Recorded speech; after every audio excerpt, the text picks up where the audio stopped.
Mas eu gostaria de fazer uma oração nesta noite, porque essa ministração, essa série de mensagens é com propósito, gente. Não foi assim algo jogado ao vento. Foi conversas que nós tivemos com o decorrer do tempo e chegamos a uma conclusão que precisávamos falar sobre esse assunto.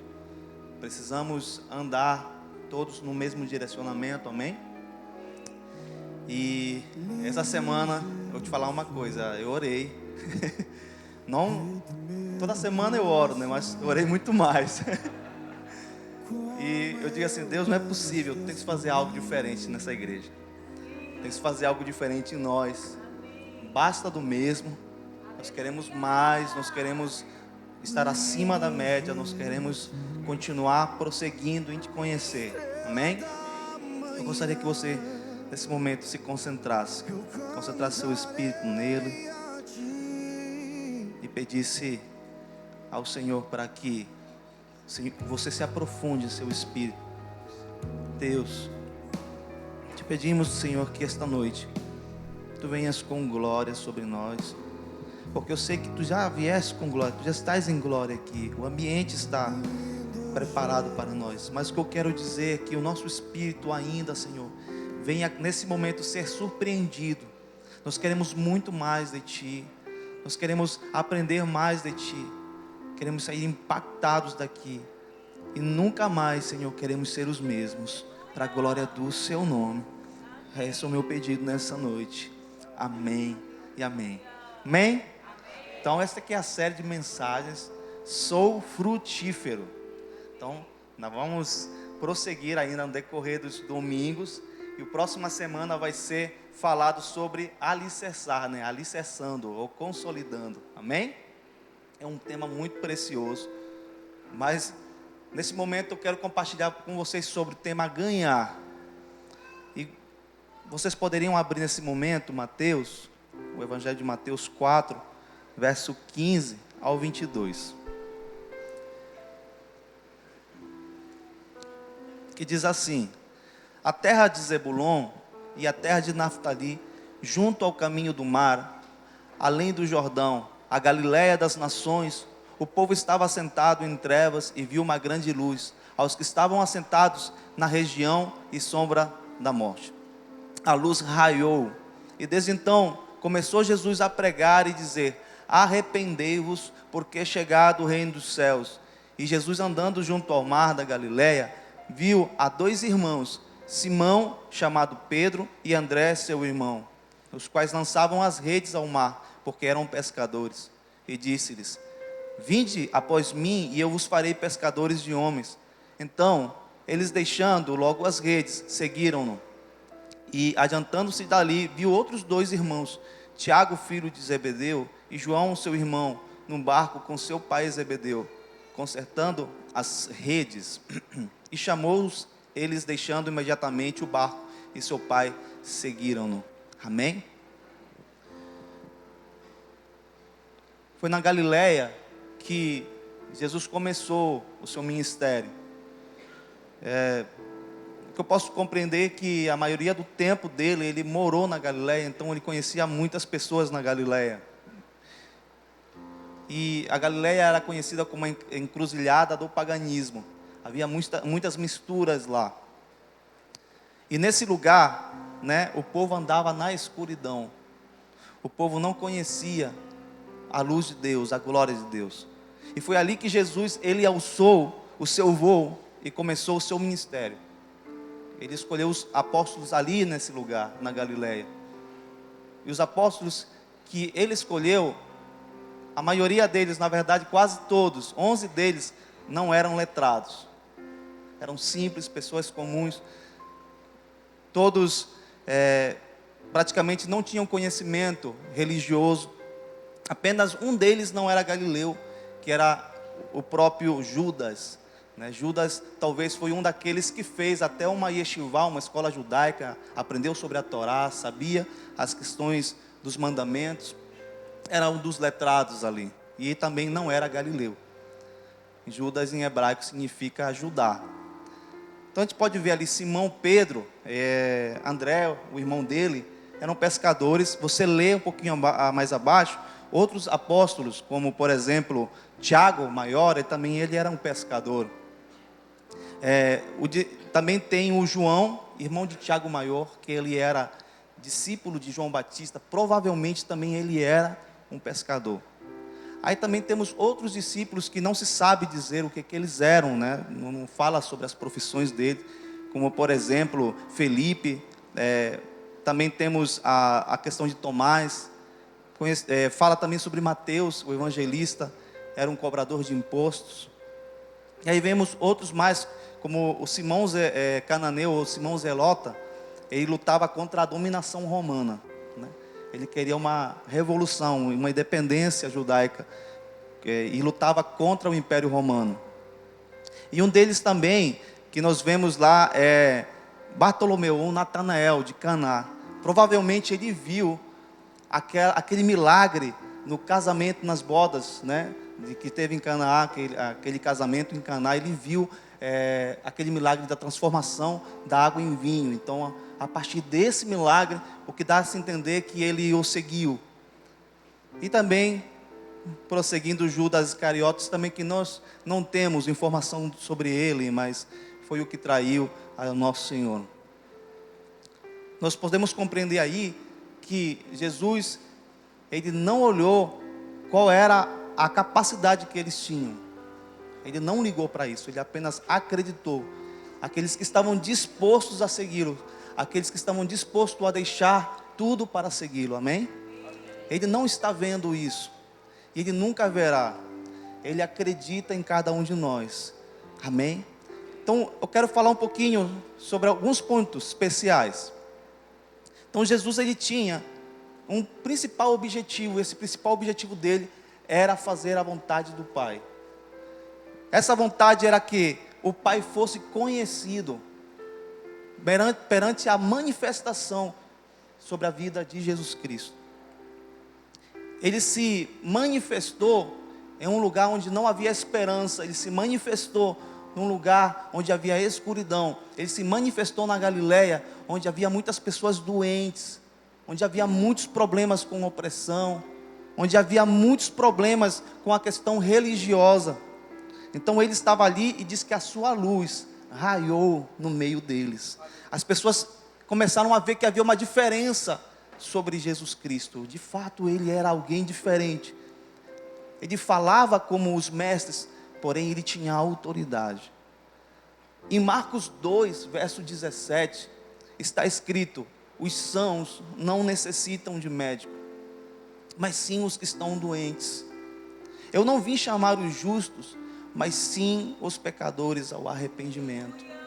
O Senhor Jesus, ele se manifestou no lugar onde havia muito, mas muito pecado, onde havia muitos problemas. Ele acreditou, porque ele disse assim: eu não vou naquele lugar onde as pessoas conhecem algo de mim, eu vou naquele lugar onde eles desconhecem. Então Jesus chamou, né? Jesus não chamou para serem seus discípulos homens justos. Jesus não chamou para serem os seus discípulos homens letrados. Ele chamou homens pecadores, homens errôneos. Eles tinham suas próprias paixões. Pensemos como nós, também como temos paixões, temos sonhos. Nós temos muitas coisas que queremos alcançar. Eles também tinham. Mesmo sendo um pescador, talvez o pescador, o sonho dele era pescar muito e comprar outro barco e assim ir crescendo no seu negócio. Eu não sei quais eram os sonhos, as paixões deles, fora outras questões que ele deveria ter. Mas eu posso relatar vários assuntos sobre os discípulos. Mas hoje assim, o clima foi tão bom que o pastor começou ministrando, falando sobre Pedro. E sobre ele eu gostaria de complementar aquilo que ele já começou falando. Que bênção, né? E eu quero falar sobre Pedro somente, porque se eu for falar sobre todos eles não tem como. Mas sobre Pedro, não sei se você já leu, mas na palavra de Deus diz que ele era um homem impulsivo e errático. Por causa do seu temperamento, por causa dos seus sentimentos fortes, ele estava constantemente em dificuldades.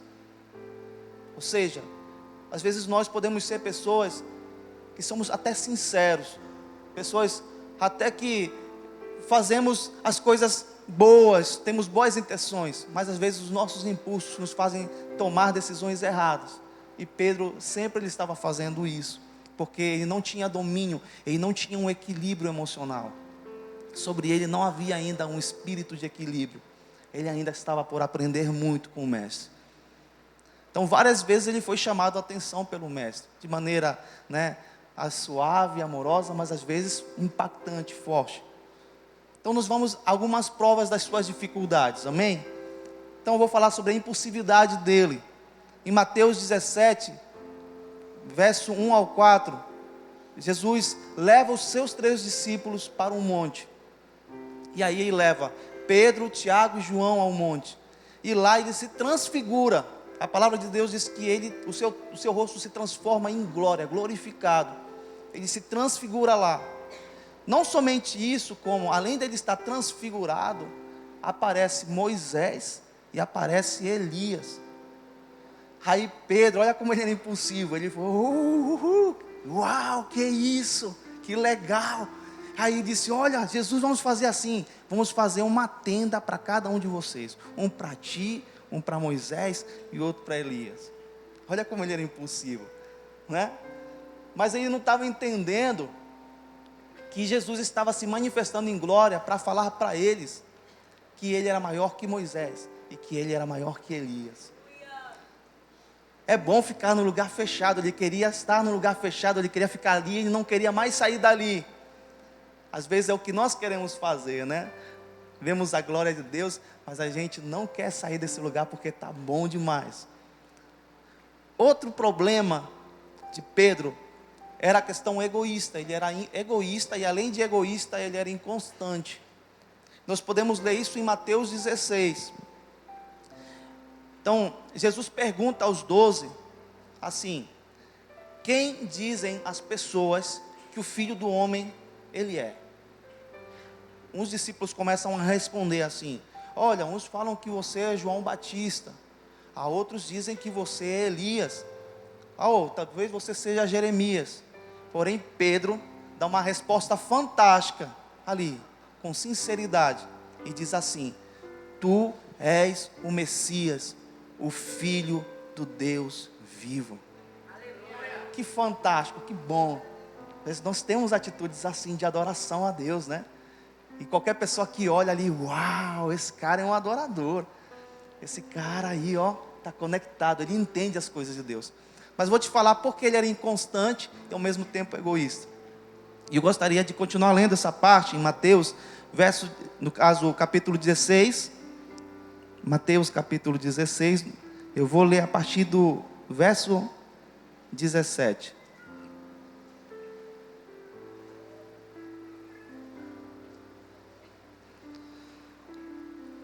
Ao que Jesus lhe afirmou, assim, escutando aquilo que Pedro havia confirmado, diz assim, abençoado és tu, Pedro. Abençoado és tu, Simão, filho de Jonas, porque isso não te foi revelado por ti, pela carne ou pelo sangue, mas pelo Espírito, mas pelo Pai que está nos céus. Da mesma maneira, eu te digo que tu és Pedro, e sobre esta pedra edificarei a minha igreja, e as portas do Hades ou do inferno não prevalecerão contra ti ou contra ela.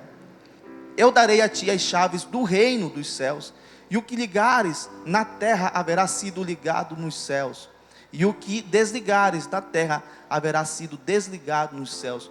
O que Jesus diz para ele, que até o que você confirmar nessa terra, porque o Pai já vai te revelar antes, por isso que seria ligado, ou já teria ligado nos céus, agora você ligaria na terra.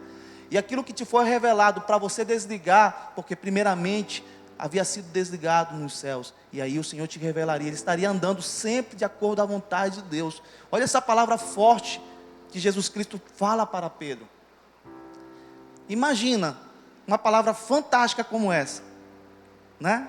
Aí a gente vai para a parte da inconstância dele e para a parte do egoísmo dele. Quando a gente segue mais embaixo, a partir do versículo 21, Jesus começa a falar, predizendo a sua morte, falando do seu sacrifício. Aí ele diz assim, olha gente, é necessário que eu vá para Jerusalém, para ser morto, para ser açoitado, para ser torturado. E aí eu vou padecer muitas coisas nas mãos dos anciões, ou anciãos, nas mãos dos sacerdotes, nas mãos dos escribas, e eu serei morto. Aí ele diz, mas eu vou ressuscitar ao terceiro dia. Pedro o repreende, olha só, ele não fala com Jesus, ele repreende Jesus e diz para ele assim, sendo egoísta, né? Diz assim, Senhor, tenhas compaixão de ti, porque de modo nenhum isso te acontecerá. E Jesus responde para ele assim, para trás de mim, Satanás, tu és uma pedra de tropeço, uma cilada para mim, pois tua atitude não reflete a Deus, mas sim os homens. O que Jesus estava falando para ele ali, que o ato dele não querer sofrer, o ato dele não renunciar por amor a Deus, é uma atitude de Satanás, não é uma atitude de Deus. Também, quando nós vamos mais à frente, outra questão sobre as dificuldades de Pedro, é que ele era soberbo. Em Mateus capítulo 26, verso 33, diz assim, mas Pedro respondendo disse-lhe, ainda que todos se escandalizem em ti, eu nunca me escandalizarei. Isso é uma resposta dele, falando a Jesus Cristo, porque Jesus diz assim, nesta noite eu serei ferido como um pastor é ferido, e após ser ferido, as suas ovelhas são espalhadas, são espantadas, vocês também sereis espalhados. Aí ele fala assim, olha, esses 11 aqui podem até te deixar, mas eu não. Aí Jesus diz assim, baixa a tua bola, Pedro, porque você vai fazer a mesma coisa por mim. Antes que o galo cante, você vai me negar 3 vezes. Nós podemos tirar vários exemplos, né? Podemos dar vários exemplos sobre os deslizes de Pedro, mas eu tenho outra coisa a falar sobre ele. Pedro, ele não tinha sido ainda convertido, ele não havia se convertido, ele não tinha tido uma conversão, mesmo ele vendo inúmeros milagres e maravilhas, ele viu a manifestação da glória de Deus, né, em Jesus, lá no caso no Monte da Transfiguração, ele viu o rosto de Jesus em glória, mas ele ainda não tinha sido convertido. Ele viu a multiplicação de pães e peixes, uma das multiplicações grandes que alimentou aproximadamente mais de quase 5.000 homens, e entre crianças, né, e mulheres, pode ter passado de 30.000 pessoas. Ele viu outros milagres, como por exemplo, estava no mar, no barco, no mar, e houve uma tempestade muito grande, e ele viu o seu mestre acalmar a tempestade, acalmar os ventos que estavam, no caso, quase para afundar aquele barco. Ele viu ainda, um desses milagres que me chama muita atenção, ele estava andando pelo templo, e aí, um dos cobradores do templo disse assim, o teu mestre paga impostos? Aí ele disse, paga. Aí ele ficou meio em dúvida, foi lá com Jesus Cristo, e disse assim, mestre, você paga impostos? Aí Jesus responde para ele assim, acaso, quem é que paga o imposto? O rei, né, ou o súdito? Mas para que ninguém se escandalize, vamos pagar esse imposto. Vai lá no mar, leva um anzol, pesca um peixe ali, e quando você pescar esse peixe, dentro da boca do peixe vai estar um estáter, uma moeda, e você vai pagar o meu imposto e o seu. E ele fez, e aconteceu esse milagre. Outros milagres que ele fez, ele andou sobre as águas, né? Jesus, gente, ele era surfista, ele andou no mar da Galileia. Ele andou no mar da Galileia. Todos os discípulos ficaram com medo, achando que era um fantasma, porque era bem tarde da noite. Vendo Jesus andar sobre as águas, todos ficaram com medo. Mas Pedro diz assim, olha como era, por ele ser impulsivo, falar assim, olha, se é você mesmo, então que eu ande sobre as águas para te encontrar. Então Jesus disse, vem, anda. Pedro desceu do barco, gente, ele saiu andando nas águas. Pode ter sido por pouco tempo, mas ele andou sobre as águas. Que coisa fantástica. E ele ainda teve a honra de ver a sua sogra, que estava ardendo em febre, muito mal, doente. Jesus ordenando para que ela seja curada.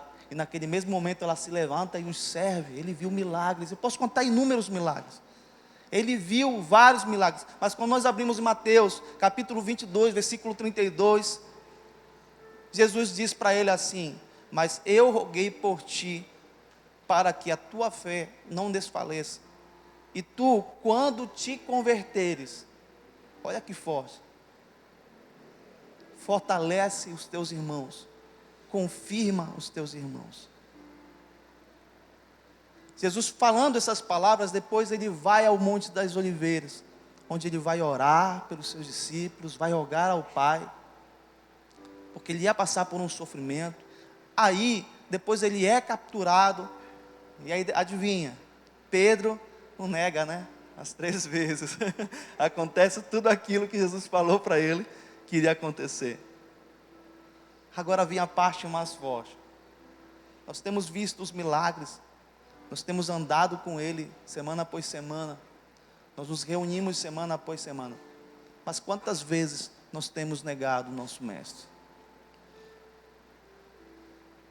Quantas vezes nós temos nos envergonhado dEle?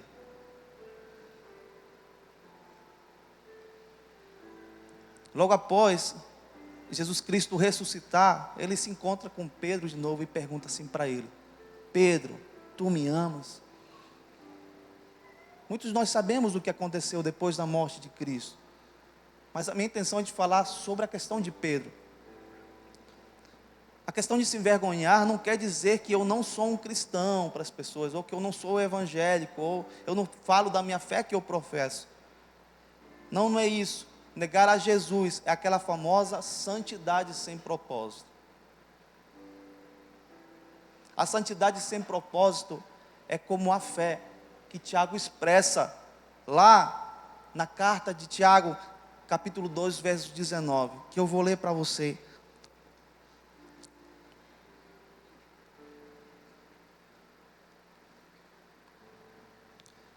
Diz assim: crês tu na existência de um só Deus?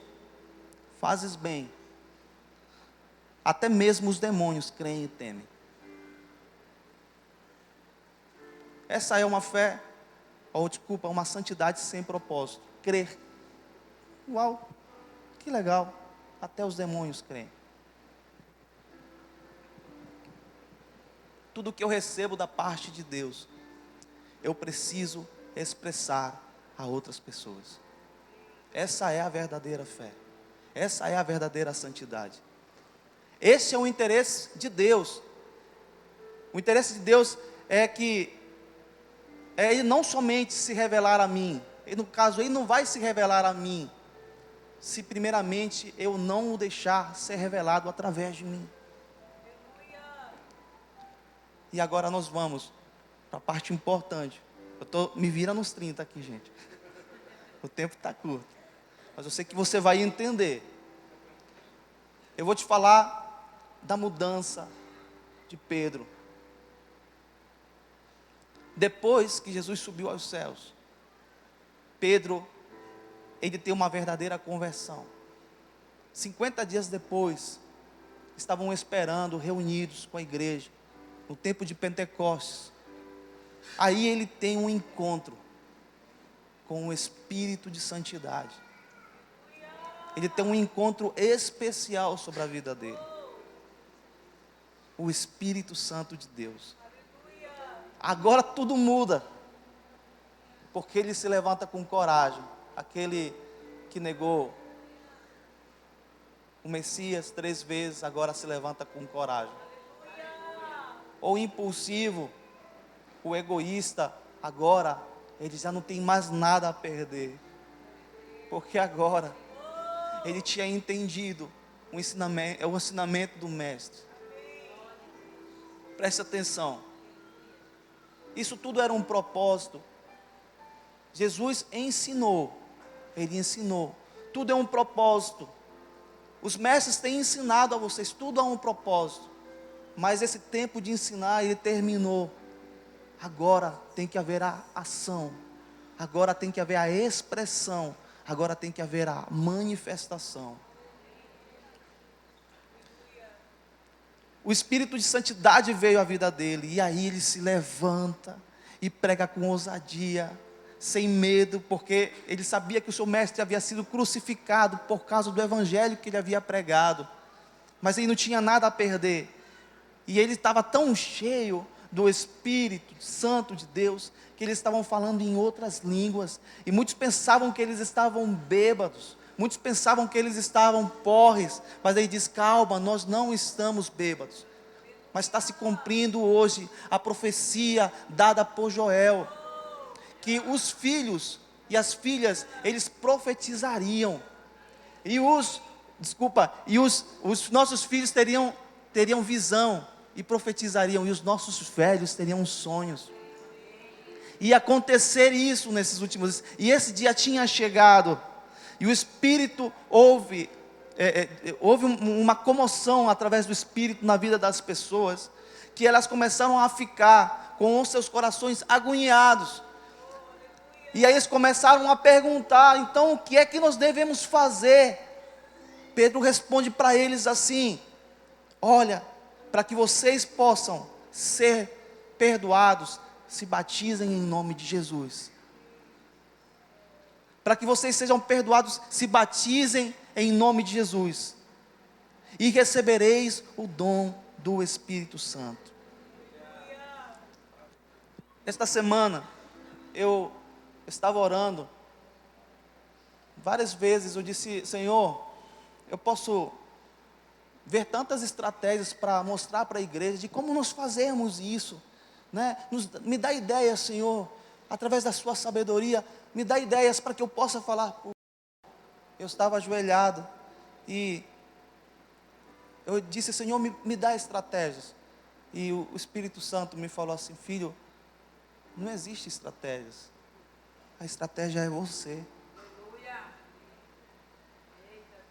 A estratégia é você.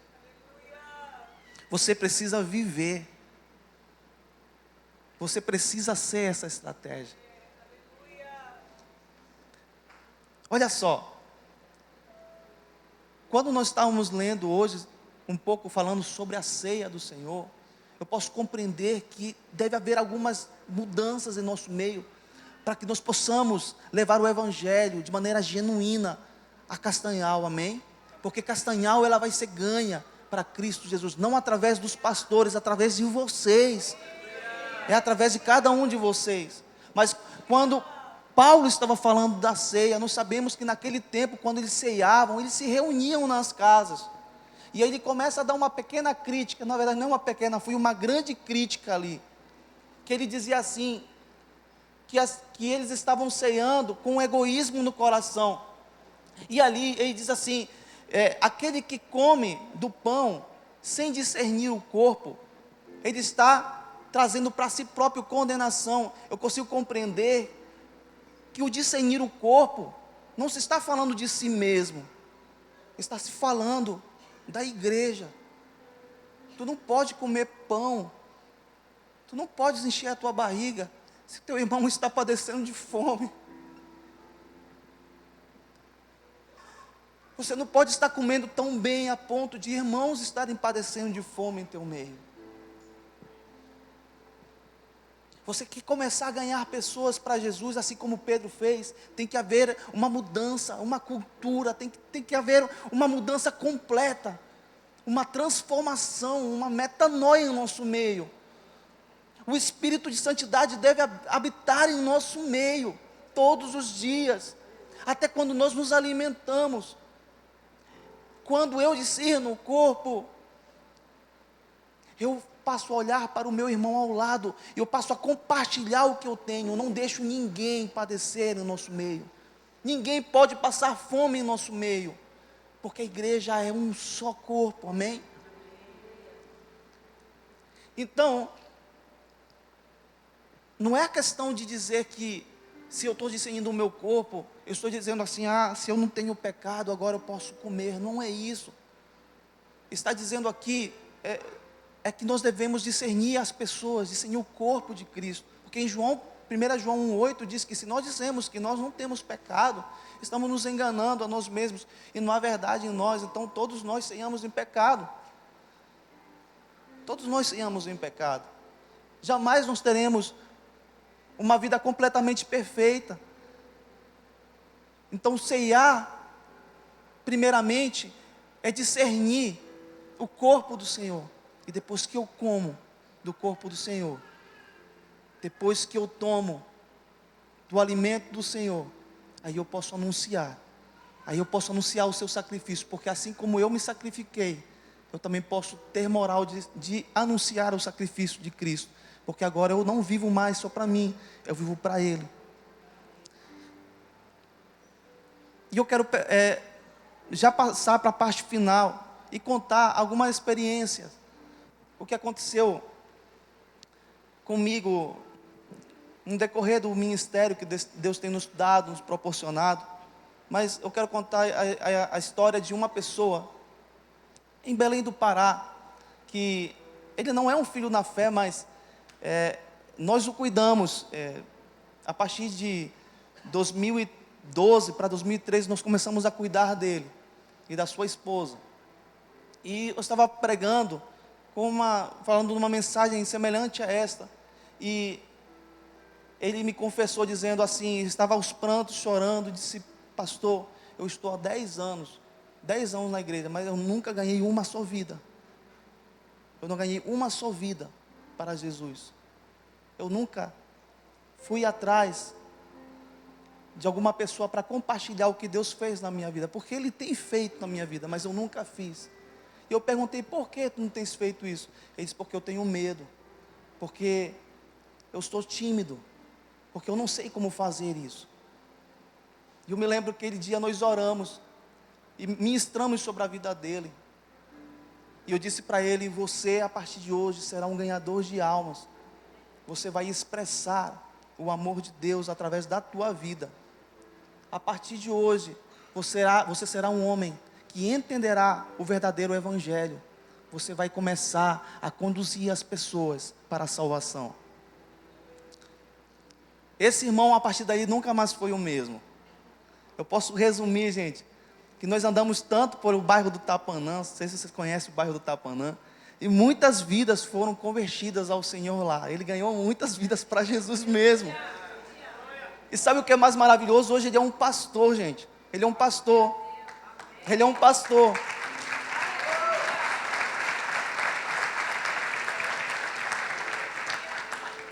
Ele se tornou um pastor e ele cuida de muitas pessoas, para a glória do Senhor. Mas ele era uma pessoa simples, como cada um de nós, como cada um de vocês. Ele não tinha muito entendimento teológico, mas ele tinha uma coisa: no seu coração, ele havia entendido o verdadeiro propósito de um filho de Deus. Jesus não veio para os sãos, mas ele veio para os enfermos. Você tem essa medicina em suas mãos. Você tem essa medicina em suas mãos. Você precisa usar para curar as pessoas. Antes de nós matarmos a fome espiritual, precisamos matar a fome física. Precisamos mostrar o afeto às pessoas. Na verdade, muitos dos que estão aqui conhecem a Jesus de ouvir falar, mas está na hora de você começar a conhecê-lo, porque os teus olhos podem vê-lo. Jesus, Ele é o teu Senhor. Você o aceitou como seu Senhor. Você está com vontade, você anela satisfazer o seu Senhor. Eu não posso ser um cristão, eu não posso ser um discípulo de Jesus, eu não posso ser a noiva e ao mesmo tempo ser divorciado da sua missão.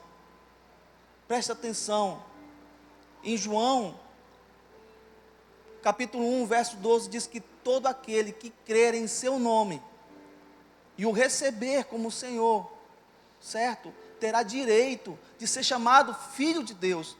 Você só pode ser chamado filho de Deus se você tiver um Senhor, e esse Senhor é Jesus Cristo. Esse Senhor é Jesus Cristo. Se você crer no Senhor Jesus Cristo, você se submete à sua missão, você se submete às suas ordens, você é chamado filho de Deus. Se revelar como filho não é combater, é se expressar e não destruir. Deus enviou o seu Filho a este mundo, não para condená-lo, mas para que quem nele cresce tivesse a vida eterna. Então nós somos testemunhas dele, somos pela sua graça e pela sua misericórdia. Então nós precisamos ter amor pelos perdidos, ore por eles, testemunhe do amor de Deus que está em ti a eles, se preciso até morra por eles, mas seja odiado pelo mundo não por causa dos seus ideais, mas seja odiado por causa do Evangelho. Deus, Ele quer uma mudança completa e perfeita em nós. E para finalizar, eu quero te falar uma coisa. Esta semana, eu estava andando com o Azaf, que vocês sabem, o Azaf, meu filho é uma criança autista, ele tem os seus limites, mas ele é uma vida, ele é uma expressão, ele é a expressão de Deus para mim nessa terra. Meu filho é a expressão do amor. E essa semana eu o levei no banco porque eu tinha que no caso, chegar no banco é uma prova de vida que a gente precisa fazer com eles, no caso, porque ele recebe um benefício do governo. E esse benefício que ele recebe do governo, ele precisa todo ano dar uma prova de vida para receber essa quantia do governo, para que ele possa ter investimento na vida dele, na questão dos estudos e outras coisas mais. Aí fomos lá.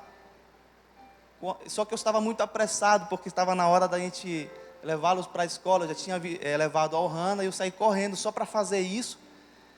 E nessa descendo apressado, ele, papai, filho, vamos, entre aqui no banco. Papai, vamos, filho, vamos entrar aqui no banco. Bora fazer isso aqui logo, senão a gente vai chegar atrasado. Aí saindo de novo de lá, ele, papai, meu amor, entre no carro.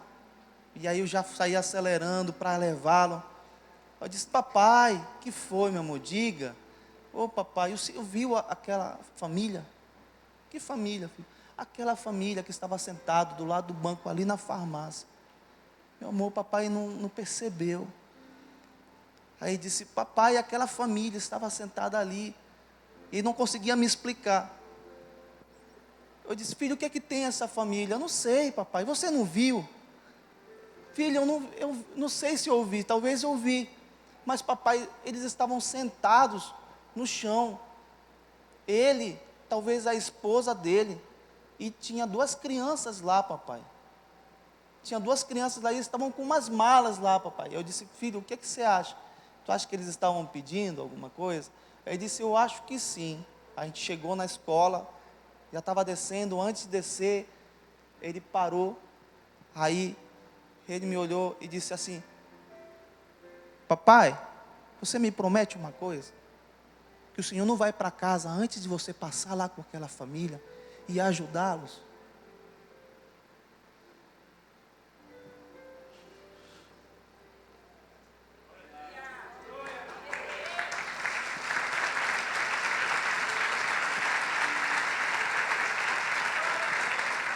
Eu disse para ele assim, meu filho, o papai vai fazer isso. Eu tinha no bolso pouca coisa, não tinha muito, mas eu tinha algum valor ali.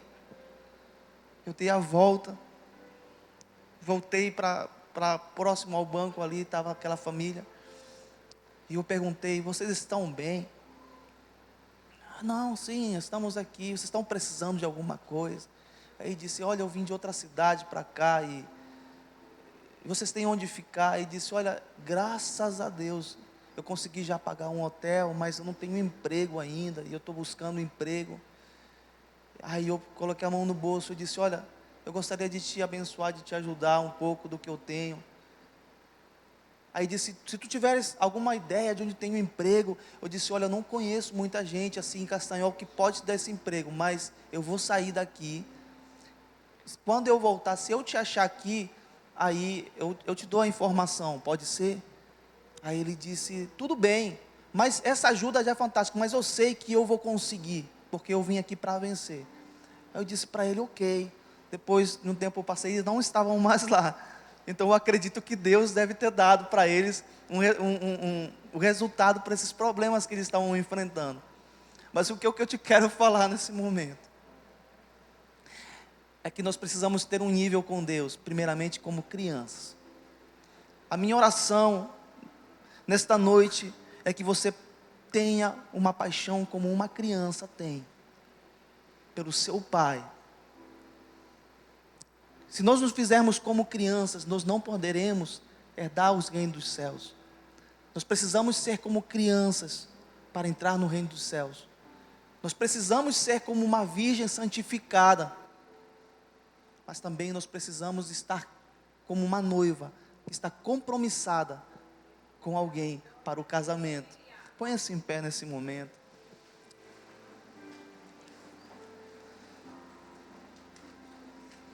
Deus, Ele faz diferente. Eu tenho certeza que o Senhor já ministrou sobre cada um de vocês. O toque do Espírito está sobre vocês. Mas nessa noite, eu quero ministrar sobre a tua vida, ainda um pouco mais sobre a tua vida. Você que tem escutado, tem visto os milagres de Deus, você que tem sido tocado, você que tem sido alimentado, porém, você tem feito, como muitos fazem, de pegar a medicina e esconder dos feridos. Ou como se você tem feito, pegou aquela fragrância semanal e tem guardado para si mesmo. Ou Deus tem te dado a unção, tem te dado o poder, e você tem guardado essa unção, você tem desperdiçado essa unção, e você não tem compartilhado essa unção com ninguém. Você não tem compartilhado os milagres de Deus que Ele tem te dado, você não tem compartilhado o amor que Ele tem te dado, você não tem compartilhado os dons que Ele tem te dado. Mas também tem aqueles que nessa noite nunca sentiram, tem aqueles que aqui nesta noite nunca souberam o que é o amor de Deus. Eu te digo que hoje o Senhor quer te alcançar também, e Ele quer tocar o teu coração, e quer te fazer um novo homem, uma pessoa voltada a Ele, uma pessoa com santidade, uma pessoa que viva para Deus. Uma pessoa que tem uma restauração em todas as áreas da tua vida. Mas quando tiver a restauração na área da tua vida, tu vais compartilhar com os teus familiares, tu vai compartilhar com os teus vizinhos, tu vai compartilhar com as pessoas no teu trabalho, tu vais compartilhar com as pessoas na tua escola, no teu colégio, aonde tu andes. Hoje, nesta noite, o Senhor quer fazer algo especial sobre a tua vida. O Senhor quer fazer algo especial sobre a tua vida. E você também, que tem conhecido, você que tem experimentado, mas você tem guardado, você não tem compartilhado, você não tem expressado, você não tem feito a vontade de Deus. Nesta noite, o Senhor quer corrigir isso na tua vida. É necessário você começar a sair, é necessário você começar a se levantar, é necessário você agora ser lançado como uma flecha na mão do arqueiro. Nesta noite o Senhor quer utilizar a tua vida, Ele quer que você expresse o amor dEle, o amor que Ele tem te dado. Hoje chegou esse dia, e aqueles que foram tocados por essa mensagem, e nessa noite gostariam de receber algo novo, gostariam de manifestar, não é falar, mas é manifestar. Gostaria que você viesse aqui à frente. Nós queremos te ungir, e hoje você não será mais o mesmo. Você sairá com ousadia daqui, com intrepidez. Você fará diferença. As pessoas que estão ao teu redor serão tocadas, serão alcançadas, porque o Senhor tem algo especial a fazer sobre a tua vida. Aleluia, aleluia, me conectou, salvou, aleluia, curou. Ele aleluia. me deu um destino, uma capa e um pouco de vinho. Ele me deu unção, cajado. Seja tocado pelo Espírito de Deus. Pôs um anel em meu dedo e me tirou o medo. Novas sandálias para suportar o ide. Pôs um anel em meu dedo e me tirou o medo. Novas sandálias e disse: vai.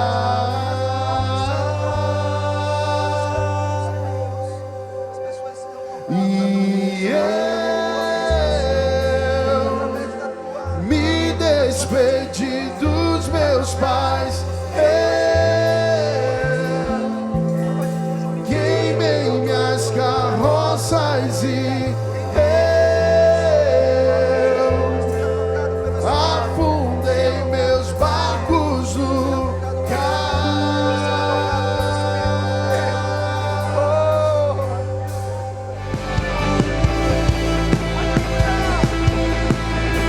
Aleluia! O Espírito de Deus está transformando a tua vida. Sou totalmente O Espírito está transformando a tua vida agora.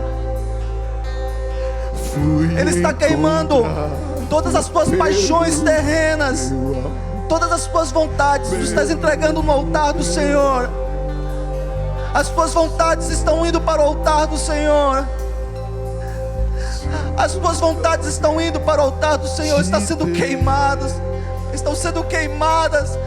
Porque agora a vontade do Senhor está reinando sobre ti.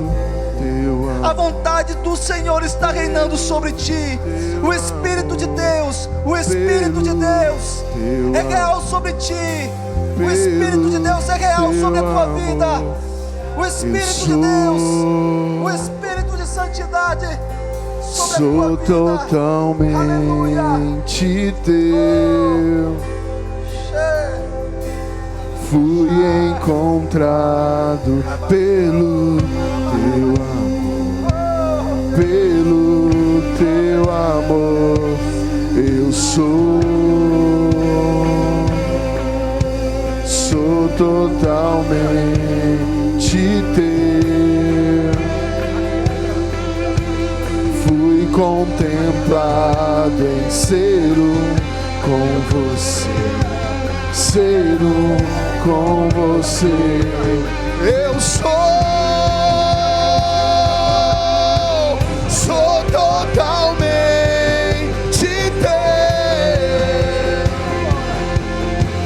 Fui encontrado pelo teu amor, pelo teu amor. Eu sou totalmente teu. Fui contemplado em ser com você, ser com você, em ser com você, ser com você. Somos com você.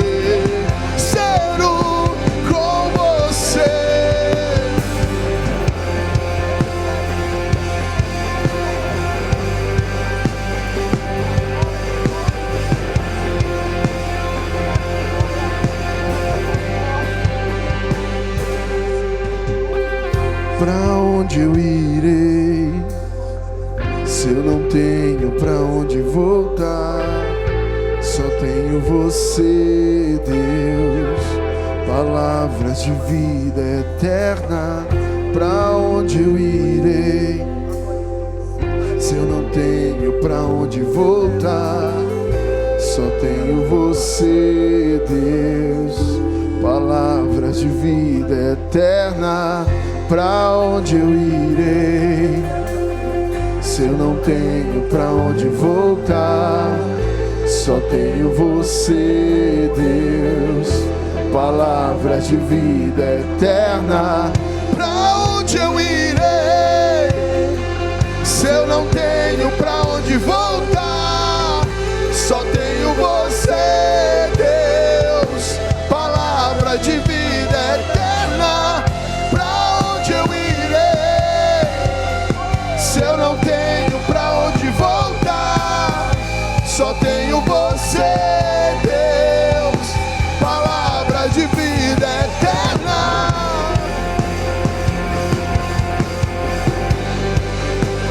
Oh, oh,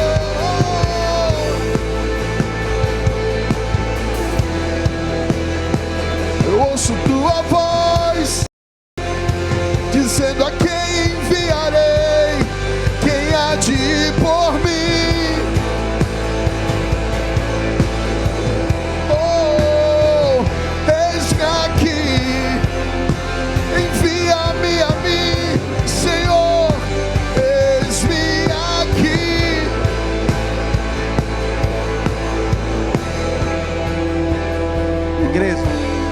Igreja, eu gostaria de fazer um ato profético com vocês agora. E eu quero que vocês respondam comigo. Gálatas 2, verso 20, amém? Digam assim comigo: já estou crucificado com Cristo, e vivo não mais eu, mas Cristo vive em mim. E a vida que agora vivo na carne, vivo pela fé do Filho de Deus, o qual me amou e se entregou a si mesmo por mim. A minha pergunta é: você entregaria sua vida pelas pessoas, assim como Jesus entregou por você? Você entregaria a sua vida pelas pessoas, assim como Ele entregou a sua vida por você? Você entregaria a sua vida pelas pessoas, assim como Ele entregou a sua vida por você? Pode dizer amém? Pode dizer amém? Então, a partir de hoje, comece a entregar a sua vida pelas pessoas. Se entregue pelas pessoas. Ore pelas pessoas. Sofra pelas pessoas. Se coloque na brecha pelas pessoas. Faça o seu papel de discípulo de Jesus. Pregue o evangelho sobre Castanhal. Leve o evangelho sobre Castanhal. Castanhal é do nosso Senhor Jesus. Castanhal é a cidade modelo dos céus. É a cidade modelo dos céus. É a cidade modelo dos céus, para a glória do seu nome. Aleluia.